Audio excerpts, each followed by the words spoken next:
дар вохӯрии дуюм сармураббии даста Шариф Назаров дар ҳайати мунтахаб тағйирот ворид накарда бо ҳамон бозигарони озмудашуда муқобили дастаи мунтахаби Покистон ба майдон омад.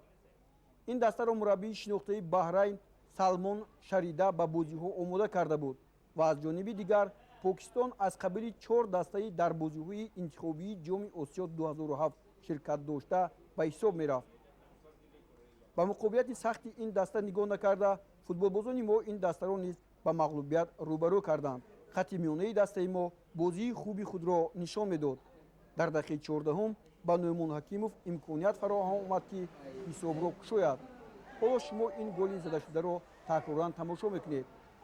ба ҳамаи рӯзноманигорон бозии Одил Эргашев хеле писанд омад ва баъди бозии нахустин бо Макао ӯ аллакай чун футболбози болояқад муаррифӣ мешуд.